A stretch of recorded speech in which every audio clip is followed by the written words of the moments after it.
Assim de pé, meus irmãos, como estamos, recebamos o pastor. Muito obrigado, pastor.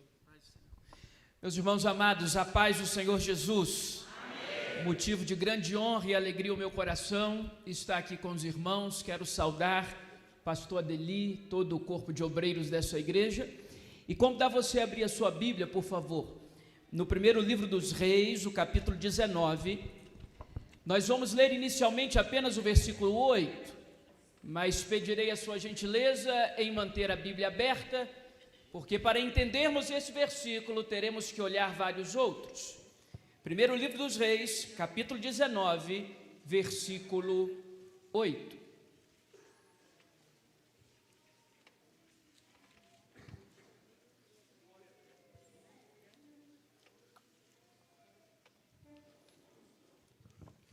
Diz assim a santa palavra do Senhor: levantou-se, pois, comeu e bebeu, e com a força daquela comida, caminhou 40 dias e 40 noites até Horebe, o monte de Deus. Você pode ler comigo, todos em uma só voz? Levantou-se, pois, comeu e bebeu, e com a força daquela comida, caminhou 40 dias e 40 noites até Horebe, o monte de Deus. Que Deus nos dê a sua palavra em nome de Jesus. Você pode se assentar, por gentileza. Eu quero nessa noite responder uma pergunta com a igreja. E a pergunta é: que refeição é essa? Que comida é essa?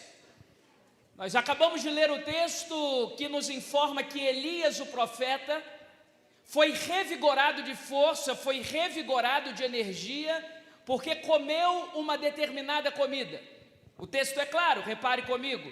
Levantou-se, pois, comeu e bebeu, e com a força daquela comida, não foi com a força interior, não foi com a força do pensamento positivo, não foi com a força da autoajuda, foi com a força daquela comida.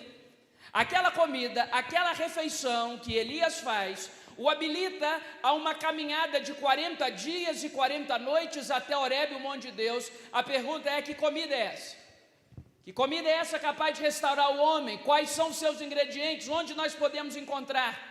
Porque eu confesso, amada igreja, que se o texto sagrado nos disser onde encontra, qual é o preço, se é que compra, talvez nessa noite eu esteja precisando de um pouco dessa comida.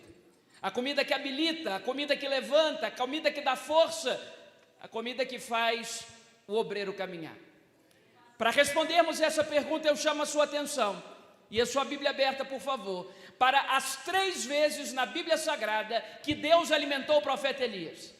Se nós quisermos responder essa pergunta, precisamos analisar nas Escrituras Sagradas as 3 vezes que Deus alimentou o profeta Elias. Para você que anota, a primeira vez está registrada no primeiro livro dos Reis, capítulo 17, versos de 1 a 7. A segunda vez, no primeiro livro dos Reis, capítulo 17, versos de 8 a 24. E a terceira e última vez, primeiro livro dos Reis, capítulo 19, versos de 1 a 8. Nós vamos analisar esses 3 episódios, nós vamos analisar essas 3 narrativas bíblicas para responder uma pergunta. Qual é a pergunta? Que comida é essa? Bem, repare comigo a primeira vez que Deus alimenta o profeta Elias, 1 Reis 17, de 1 a 7. Diz o texto que então Elias, o tisbita, dos moradores de Gileade, foi chamado por Deus para profetizar. Tão certo como vive o Senhor, perante a face eu estou, nem orvalho e nem chuva cairão nos próximos anos, segundo a minha palavra. O texto não diz quanto tempo, mas Tiago, capítulo 5, versículo 17 diz: 3 anos e meio, 3 anos e meio sem chuva, 3 anos e meio sem a provisão das águas, 3 anos e meio sem plantio, 3 anos e meio sem colheita. E onde não tem comida não tem paz, onde não tem paz tem caos. É difícil, meus irmãos, quando Deus levanta um profeta para pregar a um povo a mensagem que o povo não quer ouvir. É muito fácil, queridos pastores, queridos obreiros, queridos irmãos, quando Deus nos levanta para trazer ao povo uma mensagem que o povo quer ouvir. Uma mensagem que amacia o ego do povo, uma mensagem que faça o povo flutuar. Mas é muito difícil quando Deus chama um profeta para ele apregoar uma notícia de desastre, uma notícia de calamidade. E é por isso que diante da intensidade da profecia que Deus derrama sobre Elias, Deus dá uma ordem para ele: você precisa se esconder. Se esconder aonde? À beira do riacho de Querite, fronteira com o Jordão. Então Elias se esconde por ordem do Senhor na beira do riacho de Querite, fronteira com o Jordão, e diz a Bíblia Sagrada que todos os dias, de manhã e ao anoitecer, Deus enviava corvos com pão e carne nas suas patas. Elias bebia do filete da torrente de Querite e se alimentava de pão e carne. Mas quem trazia o pão e a carne, diz o texto, eram os corvos. Portanto, a primeira vez que Deus alimenta o profeta Elias é através dos corvos. Isso é um problema para nós. E você me pergunta por quê? Por causa de Levíticos capítulo 11, verso 15. Levíticos 11, 15 diz: o corvo e toda a sua espécie estão num rol de aves sacrificialmente impuras, de aves que são imundas para Deus. Levíticos 11, 15 diz que o corvo é imundo. Levíticos 11, 15 diz que o corvo não presta. Levíticos 11, 15 estabelece o corvo num rol, numa lista de aves amaldiçoadas. A pergunta é, por que Deus usou um corvo? Mas além de Levíticos 11, 15, você pode voltar os seus olhos para Gênesis 8, 7. Porque Gênesis 8, 7 diz que Noé, às vésperas de terminar o dilúvio, antes de mandar uma pomba para fora da arca, Noé manda um corvo. E diz Gênesis 8, 7 que o corvo ia e voltava para a arca, até que para de voltar, Noé chega a uma conclusão: que as águas do dilúvio já começaram a baixar a tal ponto que a carniça, a ossada e o dejeto começaram a boiar. Você lembra que o dilúvio matou toda a humanidade existente? Quando as águas do dilúvio começam a baixar, isso é uma questão de lógica, a carniça começa a boiar, a ossada começa a boiar, o lixo começa a boiar. E quando o corvo vê carniça boiando, o corvo não volta para a arca mais. Por quê? Porque corvo se alimenta de podridão, corvo se alimenta de carniça, corvo se alimenta de dejeto. A pergunta é, por que Deus alimenta Elias através de um corvo? Eu fico imaginando se é o apóstolo Pedro recebendo essa comida, provavelmente não ia querer nem tocar. Mas o texto sagrado diz que Deus ordenou aos corvos. Anote uma coisa no seu coração: a primeira vez que Deus alimenta o Elias, Deus pega uma ave imunda, Deus pega uma ave tenebrosa, Deus pega uma ave arquerosa e alimenta Elias, dando um recado para essa igreja. Diz o Senhor: quando eu mando, até o corvo obedece o meu comando. Quando eu mando, até o corvo se curva diante da minha vontade. O governo de Deus, a soberania de Deus, o domínio de Deus é sobre os céus, é sobre a terra, mas também sobre o inferno. Quando Deus resolve abençoar os seus filhos, até o corvo pode ser usado. No dia que Deus decide alimentar um ser humano, no dia que Deus decide abençoar um ser humano, prepare-se, até o corvo vira garçom. Porque quando Deus manda, até o corvo obedece. A pergunta é, o que é um corvo? O corvo pode ser uma traição ministerial. O corvo pode ser um abandono. O corvo pode ser um diagnóstico ruim. O corvo pode ser um desemprego. O corvo pode ser uma puxada de tapete. Deus está dando uma lição para você. Quando eu quiser te abençoar, prepare-se, até o corvo traz a encomenda. E aquilo que você pensou ser o pior dia da sua vida, aquilo que você pensou ser o momento mais angustiante da sua história, na verdade é a mão de Deus dizendo: eu vou alimentar vocês, porque Deus usa corvos, Deus transforma mal em bem. Gênesis capítulo 50, versículo 20. José está diante dos seus irmãos, mas agora não é mais aquele menino indefeso, jogado no fundo de um poço. Agora ele é o governador do Egito e Jacó é morto.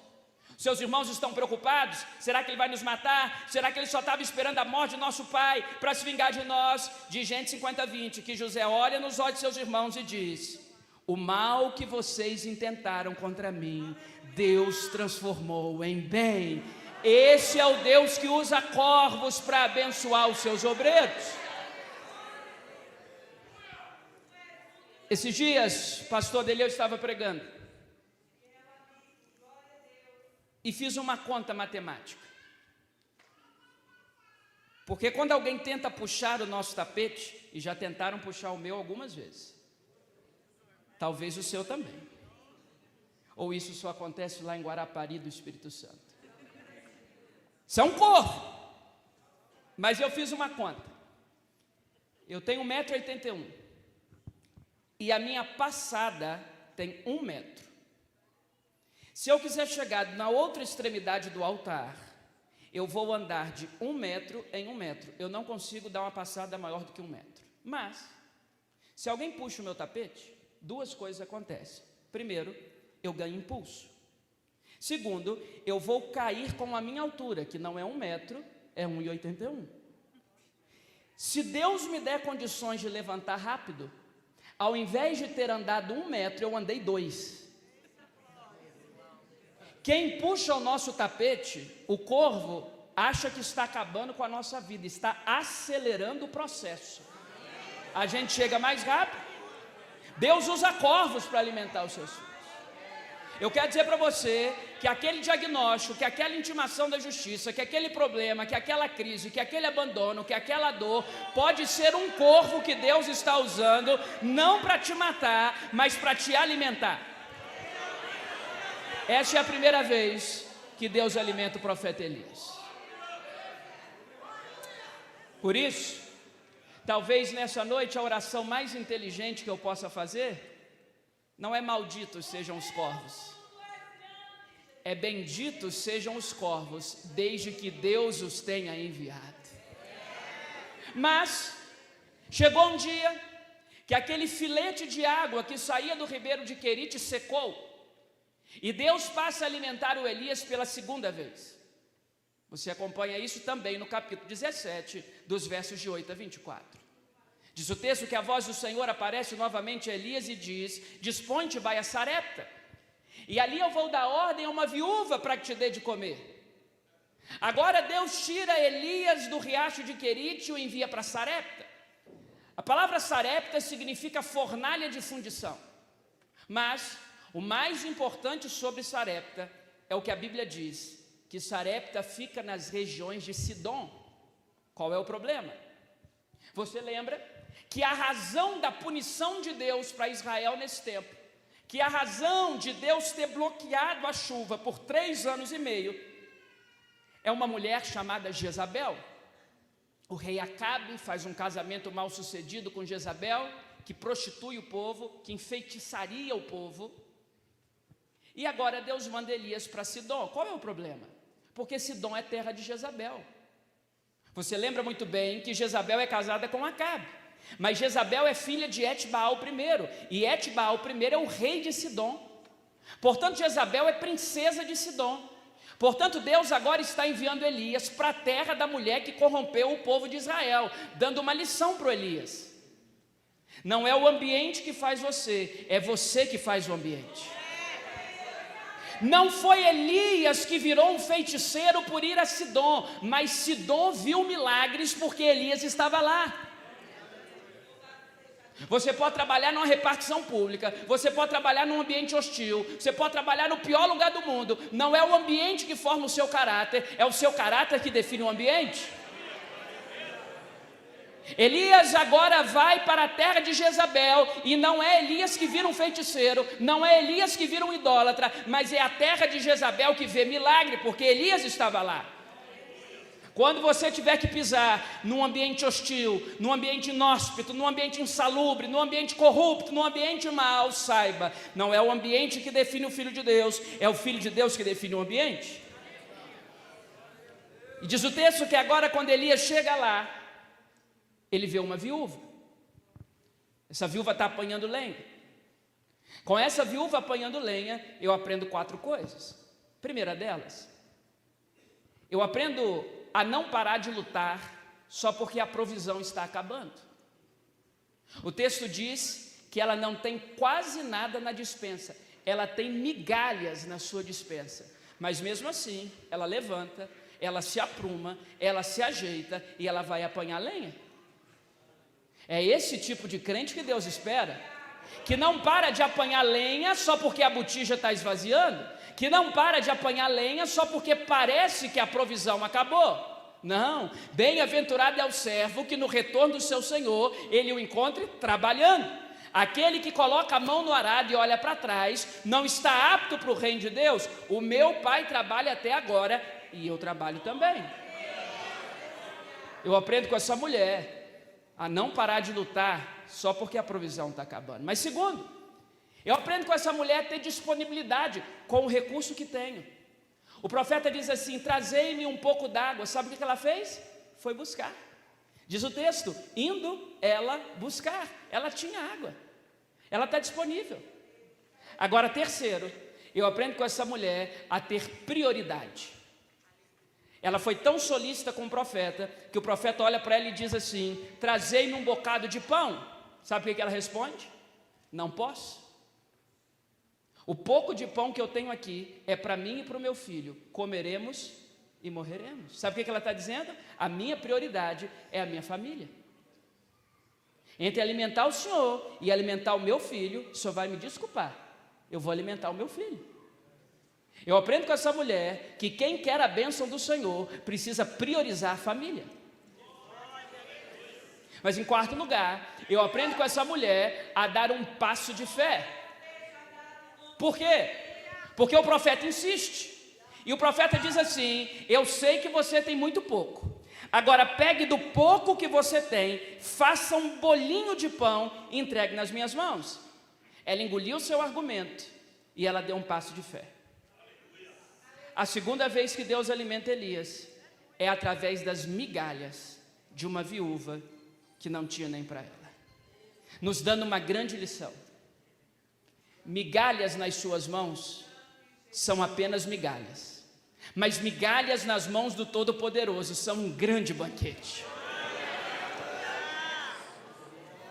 Migalhas nas mãos da igreja são apenas migalhas, mas migalhas nas mãos do Deus da igreja viram um grande banquete.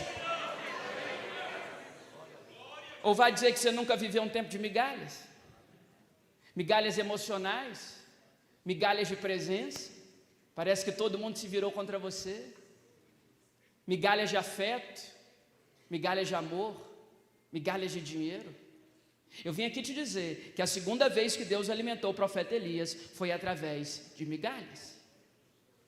Agora repare comigo uma coisa: onde que Elias está? Em Sidom. Jesus também foi a Sidom. Marcos capítulo 7 e Mateus capítulo 15 provam isso.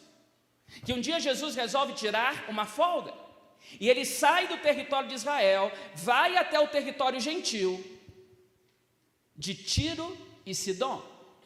A palavra Sarepta não aparece nos evangelhos, mas aparece a região onde está Sarepta, Sidom. Portanto, eu posso te afirmar, à luz de Marcos 7 e à luz de Mateus 15, que Jesus foi na mesma região que Elias foi alimentado por migalhas. E lá ele encontra uma mulher que nós já conhecemos pela sua nacionalidade. Ela é uma mulher cirofenícia, uma mulher cananeia. E ela tem uma dor, ela tem um trauma, ela tem uma demanda. A sua filha está possessa, a sua filha está endemoniada, a sua filha é um marionete do Satanás, a sua filha é um esquético das trevas. E ela olha para os discípulos e olha para Jesus e diz: liberta a minha filha. Sabe o que Jesus responde? Eu vim para as ovelhas perdidas da casa de Israel. Sabe o que Jesus está dizendo? Que o ministério imediato de milagres dele, por ordem do Pai, não era com os gentios, mas era com a casa de Israel. Ela nasceu do outro lado da fronteira. É isso que Jesus diz. Eu vim para as ovelhas perdidas da casa de Israel. Eu não vim, nos meus 3 anos ministeriais, fazer milagre nos gentios. Depois eu vou fazer, eu vou deixar o Espírito Santo, os meus discípulos vão fazer, mas eu vim fazer milagre em Israel nesse tempo. Só tem um problema. Quando essa mulher ouve, eu vim para as ovelhas perdidas da casa de Israel, isso é um conceito teológico. E ela nunca frequentou uma sinagoga, ela nunca foi num seminário, ela nunca foi numa EBO, ela não entende nada. Como Jesus é um excelente comunicador, quando ele percebe que a mulher não entendeu nada, ele conta uma ilustração para dizer a mesma coisa. Ele diz: não é lícito tirar comida da mesa dos filhos e lançá-la aos cachorrinhos. Agora a mulher entendeu. Agora a mulher entendeu que Jesus veio se assentar nos seus 3 anos ministeriais na mesa dos filhos, daqueles que partiram do sangue de Abraão, e que ela não estava na mesa dos filhos, ela estava à beira da mesa. Ah, mas essa mulher dá uma resposta. Marcos capítulo 7, versículo 28, ou Mateus 15, 27, dizem a mesma coisa. No mesmo lugar onde Elias foi alimentado pelas migalhas de uma viúva, aquela mulher olha para Jesus e diz: sim, Senhor, mas até os cachorrinhos se alimentam das migalhas que caem da mesa dos seus donos. Mas até os cachorrinhos se alimentam das migalhas que caem da mesa dos seus donos. Sabe o que Jesus faz? Jesus liberta aquela moça, nos dando uma prova. As migalhas de Deus alimentaram Elias, as migalhas de Deus libertaram a filha da mulher cananeia. Porque migalhas nas suas mãos são apenas migalhas, mas migalhas nas mãos do Todo-Poderoso são um grande banquete. Talvez haja alguém aqui nessa noite que diga: ah, pastor, mas eu só tenho migalhas. A minha resposta é ótima. É tudo do que Deus precisa, migalhas para multiplicar. Bem, essa é a segunda vez que Deus alimenta Elias. Mas, para finalizar o capítulo 17, acontece um evento muito importante. Seria muito bom se, ao resolver um problema da vida, não surgisse outro, mas não é assim que a vida funciona, o senhor sabe muito bem. Depois que a gente resolve um problema, aparece outro. O filho dessa mulher adoece de forma abrupta, de forma repentina, e morre. Pessoas morrem todos os dias. O problema é quando morre durante a visita pastoral. De quem é a culpa? A mulher olha para o Elias e fala: meu filho está morto. E a culpa é sua. Será que você veio até a minha casa expor a minha vergonha, o meu pecado diante de mim? Olha como a memória de gratidão do povo é curta. Há alguns minutos ela estava louvando a Deus porque as migalhas foram multiplicadas por Elias, e agora ela está querendo que o Elias morra porque o filho dela morreu. Tem pessoa melhor para a gente culpar do que pastor? O filho desviou, a culpa é de quem? Do pastor. Deu problema no casamento, a culpa é de quem? Do pastor. Deu problema na empresa, o problema é de quem? Do pastor. A sociedade deu errado, a culpa é de quem? É do pastor. Agora o Elias pega aquele cadáver, pega aquele defunto e leva para o quarto. Ora sobre ele uma vez e nada acontece. Ora sobre ele 2 vezes e nada acontece. Na terceira vez o menino ressuscita. E quando o menino ressuscita, repare comigo, 1 Reis 17, 24. A mulher olha para Elias e diz assim: agora eu sei que tu és um homem de Deus e que a palavra que sai da sua boca é a verdade. Mas não se engane, a mulher só está elogiando Elias no versículo 24, porque o filho ressuscitou. Se o filho tivesse morto, Elias continuaria sendo uma pessoa não grata para ela. Sabe por quê? As pessoas só elogiam resultados. Não permita que o seu coração se engane com os elogios. Elogio é igual perfume, você pode sentir, mas não pode beber. Elogio é igual perfume, você pode cheirar, mas se você ingerir, é veneno. Essa mulher diz: tu és um homem de Deus e a palavra que sai da sua boca é a verdade, porque o filho está ressuscitado. Nunca deixe o elogio subir ao seu coração. As pessoas elogiam resultado. Para de dar resultado para você ver. Para de ser solícito para você ver. Para de estar à disposição em toda hora para você ver. Os elogios vão embora. Eu só conheço uma pessoa que ama você pelo que você é e não pelo que você faz, e atende pelo nome de Jesus.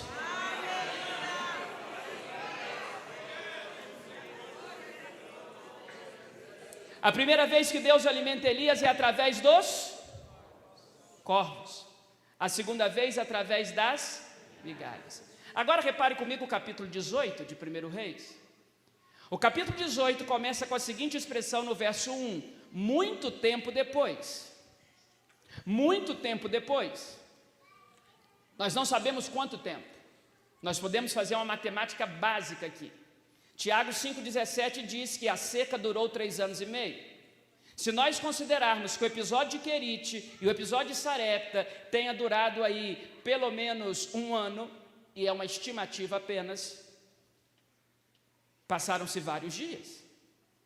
A ponto de que o escritor diz no versículo 1 do capítulo 18 de 1 Reis, muito tempo depois. E o que acontece aqui?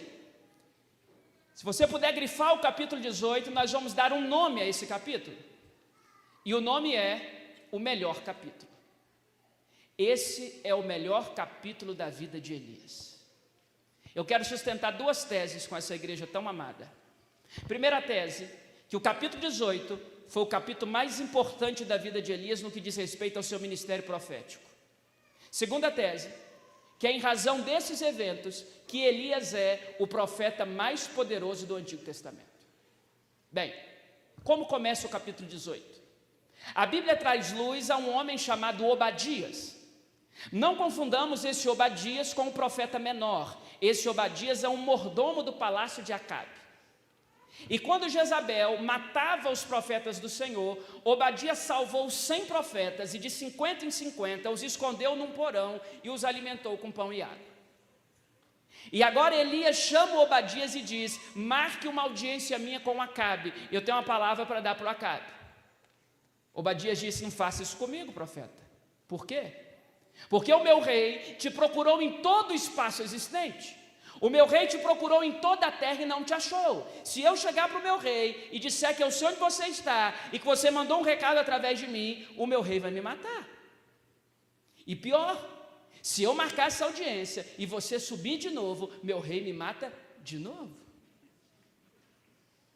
Agora o Elias olha para Obadias e diz: presta atenção, Obadias, marque a reunião, porque a reunião vai acontecer. Me permitem abrir um parênteses aqui? Quando o rei Acabe quer encontrar Elias, o rei Acabe não consegue. Quando o rei Acabe quer uma reunião com Elias, o rei Acabe não consegue. Mas quando o Elias quer falar com o rei Acabe, a reunião sai. Não é o palácio que dita a hora de falar com um profeta. É o profeta que se levanta no tempo de Deus para dizer o que o palácio tem que ouvir. A igreja não é vassala do palácio. A igreja não é lambibotas do palácio. Porque não é o palácio que faz a agenda da igreja. Quem faz a agenda da igreja é o Todo-Poderoso. Quando Elias quer falar com Acabe, a reunião não acontece. A reunião acontece. Mas quando Acabe quer falar com Elias, não tem reunião. Porque na conversa entre um rei e um profeta, meu irmão, quem dita a regra é o profeta, não é o rei.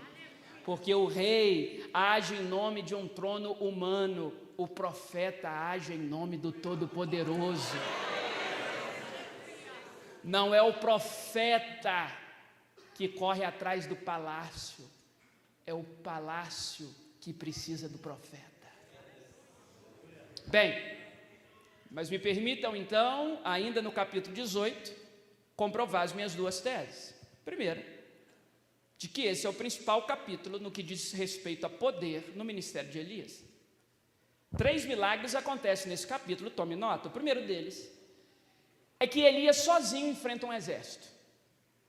O texto diz que estava lá na Cordilheira do Carmelo 850 homens, entre os profetas de Baal e os profetas do poste ídolo que comiam a mesa de Jezabel. 450 mais 400, 850. Elias sozinho enfrenta esse exército. O ápice da virilidade e do poder. Você já se imaginou sozinho enfrentar um exército?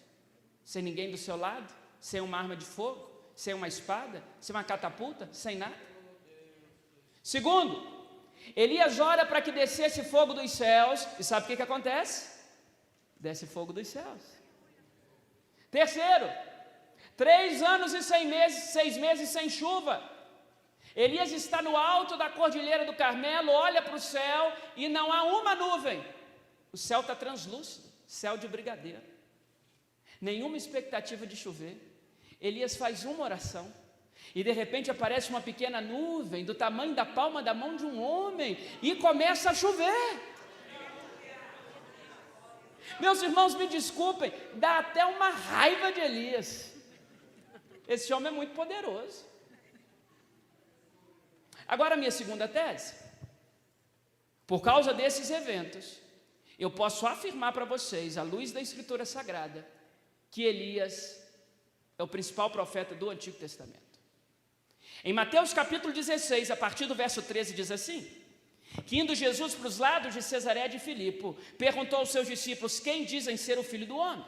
Responderam-lhes: uns dizem João Batista, mas outros dizem Elias. Quando Jesus está agonizando no Gólgota, com seu braço esticado no madeiro, lá no alto do Calvário, alguns passavam e debochavam de Jesus, dizendo assim: se tu és o Filho de Deus, desce dessa cruz e salva-te a ti mesmo. Mas outros passavam e diziam o quê? Deixem-no, ele clama por Elias.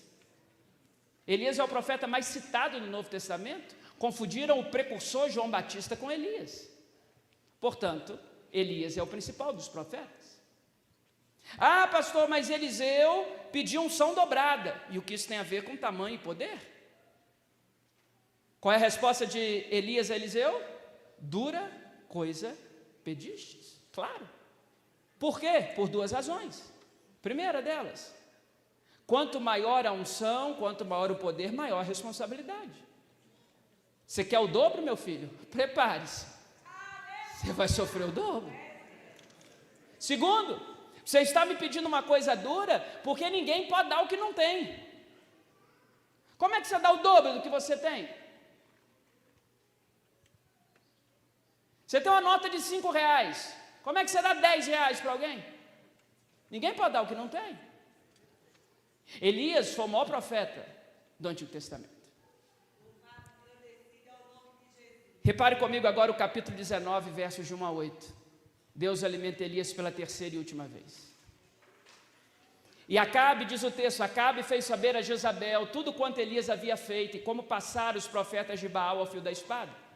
E esta lhe envia um mensageiro a dizer: façam-me os deuses como lhes aprouver, se eu não fizer com você, como você fez a cada um deles.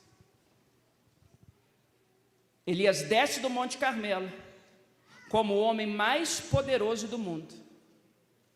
E agora ele recebe uma ameaça, que não foi do rei, foi da mulher do rei. E que não foi da mulher do rei em pessoa, foi de um garoto de recados, de um mensageiro. Eu fico imaginando, se eu sou Elias, eu ia olhar para aquele mensageiro e diria: sabe o quê? Meu irmão, manda vir. Ela quer me matar? Manda vir. Só avisa para ela que eu acabei de derrubar sozinho uma multidão lá em cima. Pergunta se ela quer que eu derrote o exército dela, carbonizado ou afogado. Porque tanto eu posso fazer fogo descer dos céus, como eu posso fazer água descer dos céus. Eu sou Elias. Deus está do meu lado. Eu não estou aqui por obra do acaso. Foi Deus que me chamou. Deus já me deu provas do poder dele. Manda ela vir. Mas não é isso que acontece. Repara comigo o versículo 4 do capítulo 19, parte B. Elias faz a oração mais covarde da sua vida.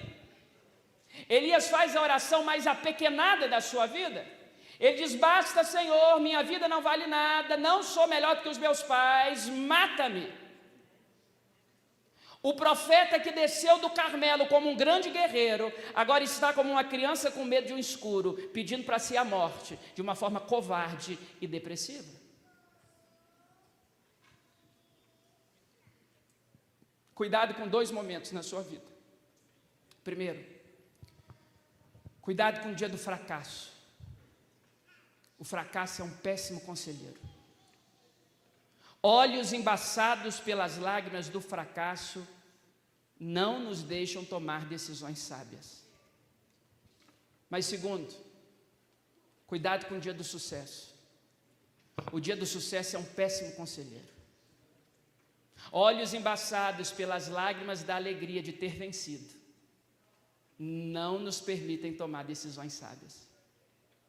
A gente não toma decisão nem no dia do fracasso, nem no dia do sucesso.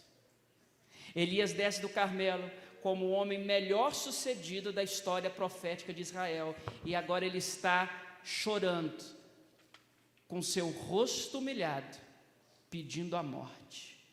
O profeta mais poderoso que pisou em Israel antes de Jesus está pedindo para morrer.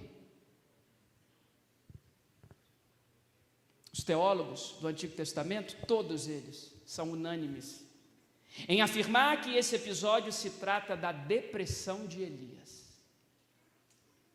O profeta mais poderoso está com depressão. Ele quer morrer. Ele está com um senso de inadequação terrível com a vida. Laços de morte o estão cercando, angústias do inferno estão se apossando da alma daquele homem.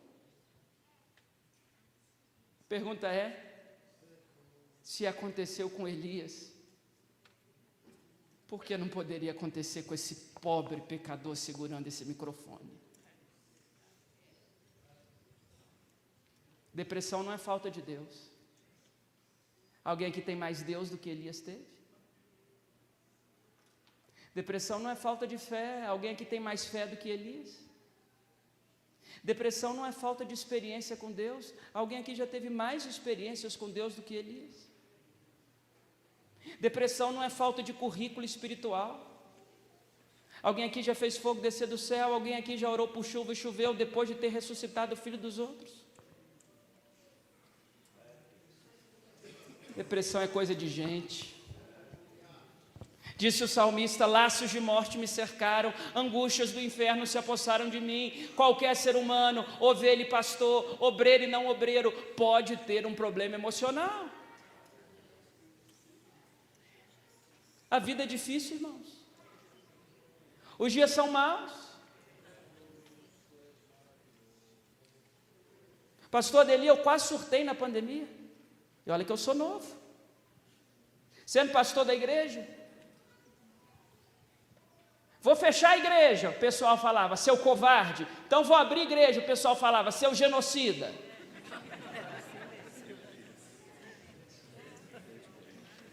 Aí eu falava, bota a máscara. O pessoal dizia para mim assim, você não tem fé não, pastor? Eu falava, tira a máscara. O pessoal dizia, seu irresponsável, vai matar a gente. E aí, pastor? A emoção de quem fica ordenada? Ingratidão. Só quem já foi alvo de uma ingratidão. Meus irmãos, se quem traísse e abandonasse a gente fossem desconhecidos, estava ótimo. Geralmente quem nos abandona é quem a gente mais investiu, é quem a gente mais deu a vida, é quem a gente recebeu as lágrimas, foi ombro amigo.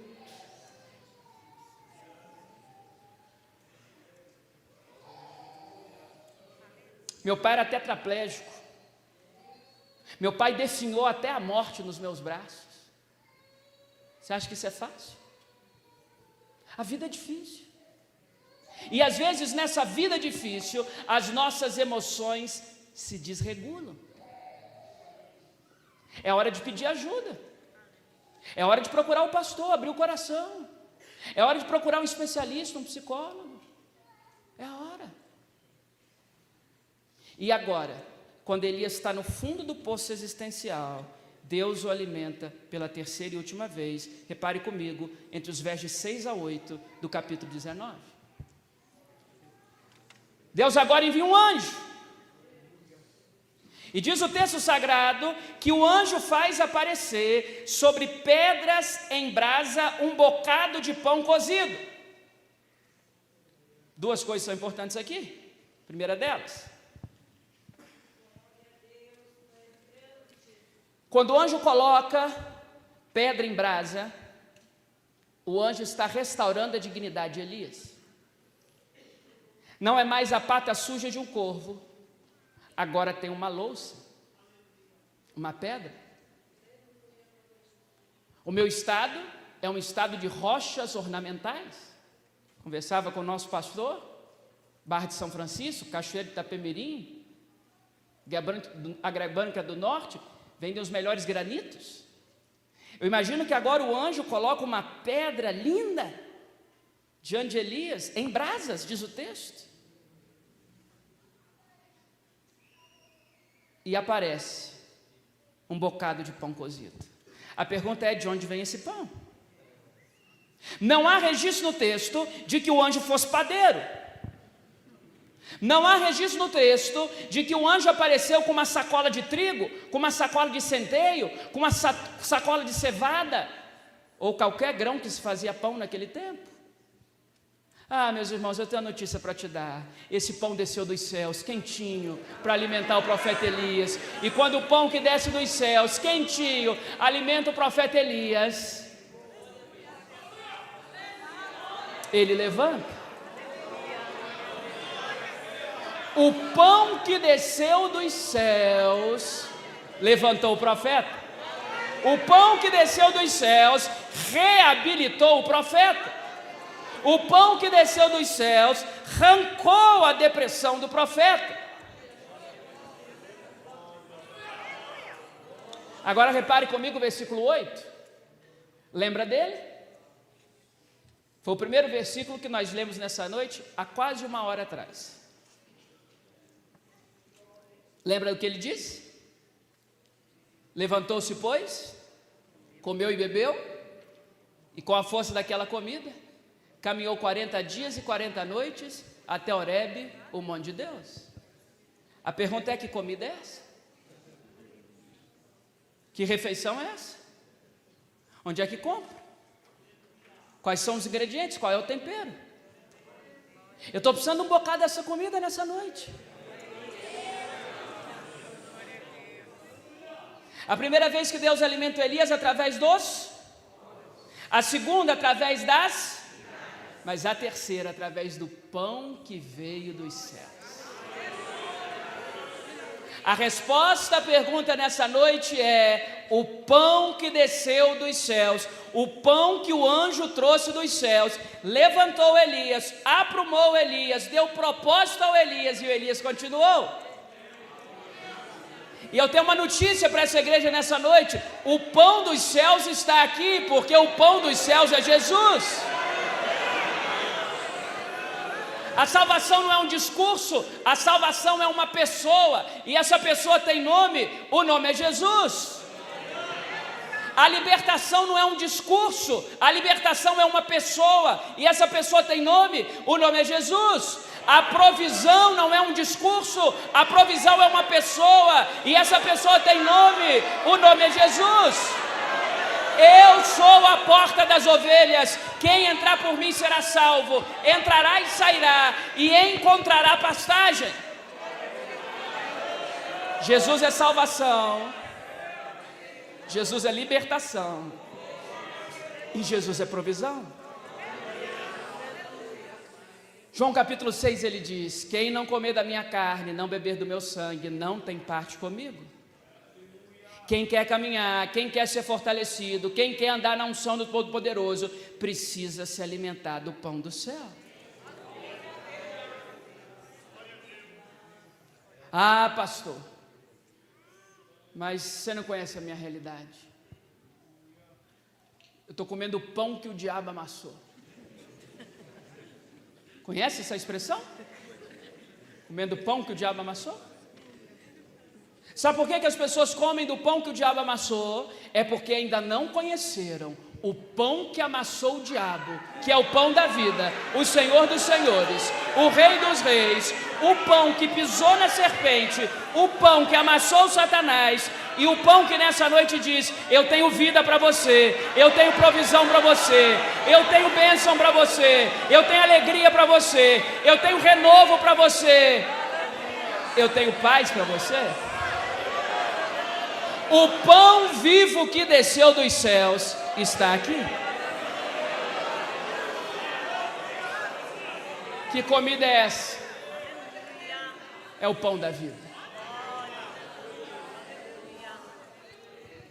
Diz o versículo 9 que Elias entra numa caverna. E Deus olha para Elias e diz assim: o que fazes aqui, Elias? Deus não diz o que fazes aí, Deus diz o que fazes aqui. Porque diz o Salmo 139, que se você tomar as asas da alvorada, vai encontrar Deus lá em cima. Mas se você fizer da sua cama a profundeza de um abismo, você vai encontrar Deus lá embaixo. Não existe porão da nossa alma que Deus não nos encontre.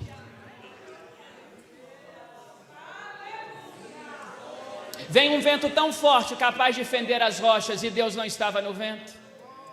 Vem um terremoto que provocou um abalo sísmico, e Deus não estava no terremoto. Passou uma rajada em fogo rente a Elias, e Deus não estava no fogo. Mas diz a palavra de Deus que passou uma brisa suave, e Deus estava naquela brisa. Deus estava na brisa do vento.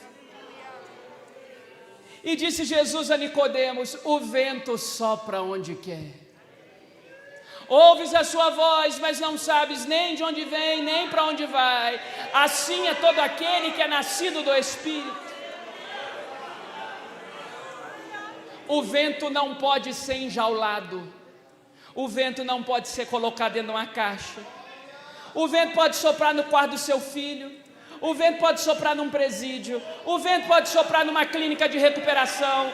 O vento pode soprar numa sarjeta. Porque o vento sopra onde quer. E a nossa oração nessa noite é: sopra sobre nós, vento. Sopra sobre nós, vento. Sopra sobre nós, vento. Sopra sobre nós.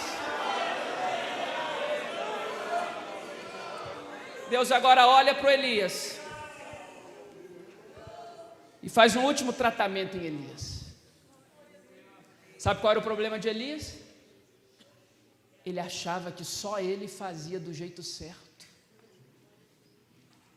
Ah, Senhor, eu caí porque eu fui o único que sobrei. Todo mundo te abandonou e de santo só tem eu. Foi todo mundo embora e eu fiquei só. Os profetas tudo se curvaram a Baal. Eu não aguentei de solidão, Senhor. Deus olha para ele e diz assim: meu filho, não é assim não. Eu conservei 7.000 que não se curvaram a Baal. Ah, querida igreja, Deus está fazendo coisas lindas em todos os lugares. O vento está soprando, o vento está soprando, o vento está soprando. E eu encerro. Deus agora manda o Elias formar um sucessor. Claro. Não existe sucesso sem sucessor. E no segundo livro dos Reis, capítulo 2, acaba a história desse profeta da forma mais linda que poderia acontecer. Nos provando uma coisa: ainda bem que tem orações que a gente faz e Deus não leva em conta. Ah, se Deus tivesse respondido sim, todas as minhas orações, eu estava perdido. Qual foi a oração de Elias? Senhor, me mata. Deus é tão bem-humorado que fala: meu filho, tu vai vir para o céu é sem morrer, eu não te mato não. Foi arrebatado. Elias nunca morreu, porque Deus não atende orações inconsequentes. Deus sabe o que é melhor para você. Deus tem o melhor para você. Deus é o melhor para você. Eu vim aqui essa noite com todo respeito a essa igreja tão linda, dizer para vocês que a comida que levanta um profeta é o pão que desceu dos céus. E o pão que desceu dos céus está aqui. Você crê nisso? Coloque-se de pé, estenda as suas mãos e clame pelo pão dos céus. Vem, pão do céu. Vem, pão do céu. Vem, pão do céu. Sopra vento. Vem, pão do céu, nos alimenta, nos levanta, nos revigora, nos encha de vigor. Bendito seja o pão do céu, santo é o pão do céu, glorioso é o pão do céu, cheio de glória é o pão dos céus. Aleluia ao pão dos céus.